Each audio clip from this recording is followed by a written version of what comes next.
Hello and welcome to my Aliner. I thought I'd put together a little video on 10 little ideas and tricks that I had with my trailer. A lot of them I picked up from dollar stores. I just love dollar stores. I find all kinds of cool stuff, but there's nothing in here that's over $30. So I hope you enjoy this. I know there's a lot of low attention span, so I'm going to keep it brief, but if you have any ideas you'd like to share with me, then drop a line. Anyway, enjoy.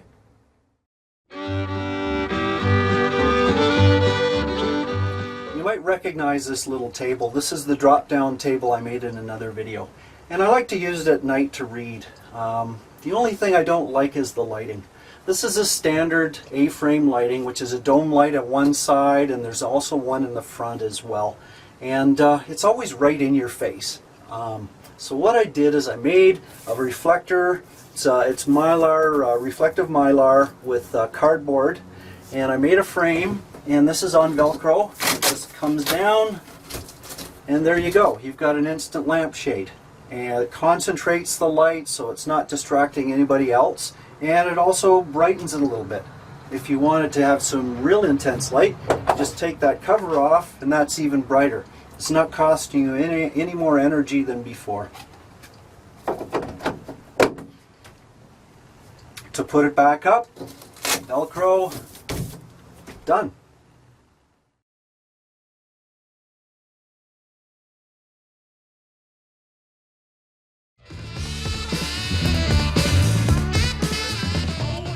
My trailer only came with 110 outlets, one to the left of the sink, one by the cooler, and one on the opposite side. But I camp off-grid a lot, so I needed 12 volt. 12 volt outlets can be installed anywhere in your trailer with just the outlet wire and some fuse holders. They can be hooked up to an onboard battery or directly from your towing vehicle. But please consult an electrician if you don't have any electrical experience.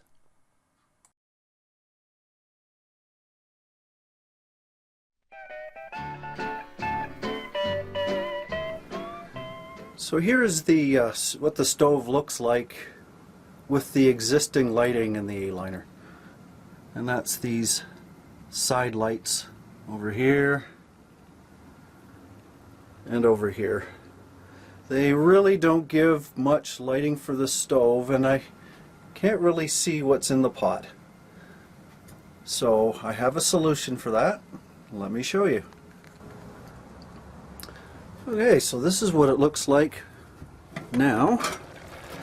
You have no problem seeing what's in the pot, and the reason being is that I have a computer USB light with LEDs, and I've got that connected to a USB extension cord, which is glued to the side of the window with two-sided tape, and it runs down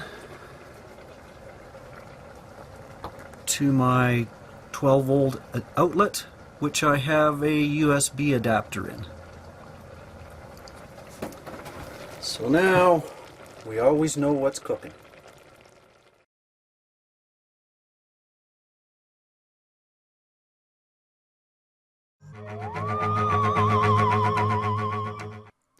Several times after a bumpy road, I'd go to set up the trailer and find the door wouldn't shut properly. This was because the screws in the door hinge had become loose.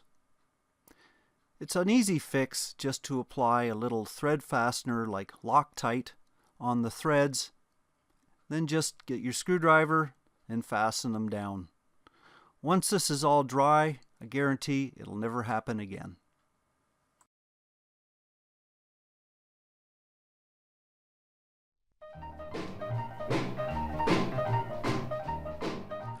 This is something a lot of A-liner people have done.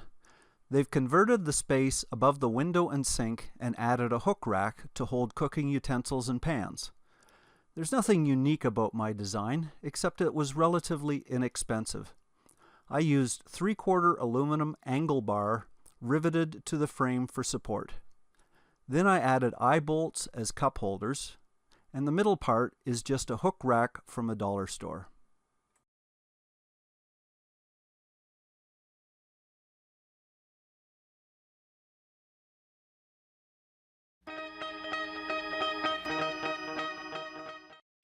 You might have noticed those two plastic blocks above my hanging rack. Those are for holding a shower curtain rod. The other side has some flat barred aluminum that is riveted in place above the door. And there's also another plastic bracket there to hold the curtain rod on the opposite side.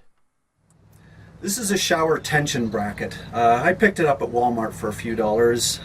This one in particular is in the 51 to 86 inch range. And anyway, I'm just going to put it up. Just going to put it over the side here. Slide this out. Goes to the other side in the bracket. A little bit of a twist. And it's in place. There's a lot of uses for a shower rod. You can hang your clothes, dry your towel, or just get things off the floor. And if you share your trailer, it can provide privacy to others so they can sleep, shower, or just use the toilet.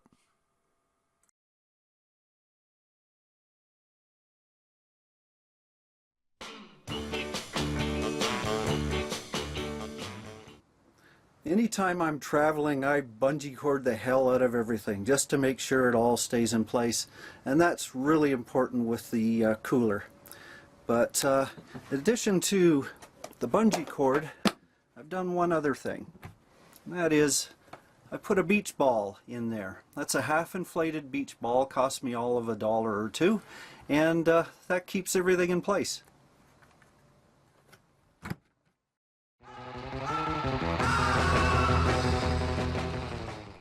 My only gripe about the early Aliner design were those darn vents. This is what they looked like before I left on a winter trip through Montana. The after effect was the result of a nasty winter windstorm over the prairies that ripped the vents off and shattered them to pieces. I had to duct tape garbage bags over the holes to keep the snow out. This could easily have been prevented. One of the big flaws in the design of the Aliner are these vents. With the front that way, when you're going down the highway, the vents actually open the opposite direction. So any wind comes into these corners, and if it's really cold, like what happened to me in Montana, these shatter and just fall right off. So in order to fix that, I've got bungee cords and D-clips. Put the bungee cord on these clips, and that locks it in place.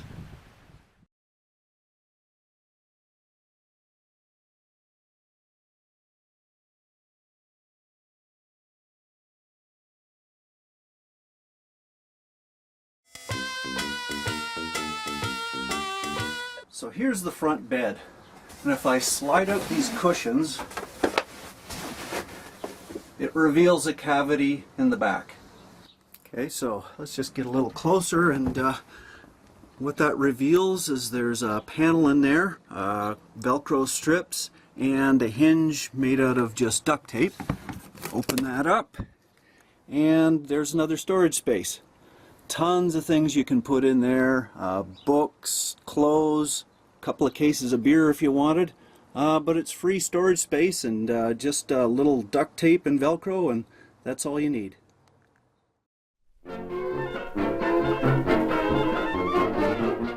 The last one is the handiest of all. Just mount a towel rack at the head of the bed. It fits perfectly in the space just above the cushions when the trailer comes down. Well, I hope you enjoyed these ideas, and check out my other videos as well. Please subscribe.